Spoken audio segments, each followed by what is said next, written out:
लोकांना कसा त्रास द्यायचा, जजेस कसे बदलायचे, अशा प्रकारचं त्यांनी विधान शरद पवारांच्या नावावर केलंय. पण ह्याचा अनुभव मी घेतेय ना. तुम्ही सांगताय की देवेंद्र फडणवीसजी असं करत नाहीत, तुम्ही सांगताय की चित्रा वाघ बोलत नाहीत, हे वकील करतायत. आणि कुठेही जे काय तुम्ही अगदी तुमचं व्यक्तिमत्व तुम्ही असं रंगवायचा प्रयत्न केलाय की आम्ही कोणाच्या मध्ये बोलत नाही, आम्ही फक्त देशव्यापी काय असेल लोकांचं भलं काय, तुम्ही काय लोकांचं भलं केलंय. मला त्यांना एक आठवण करून द्यायची आहे की त्यांचा ऑडिओ मी आता तुम्हाला ऐकवणार आहे. त्याच्यामध्ये त्या काय काय बोललेल्या आहेत.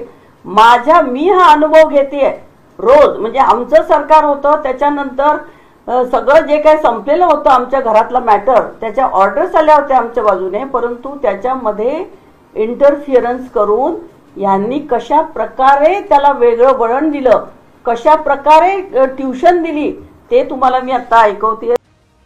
केलं तिला गाईड, मी सांगितलं तिला मी काय चुकलं. एखादी पीडिता जेव्हा तुमच्या समोर येते, अरे मी पण आई आहे ग, तू नशील. बाईची व्यथा समजते. एक पोरगी येऊन जेव्हा तिच्या लेकराची तू ताटातूट केलीस ना, त्याची हाय तुला लागली आहे.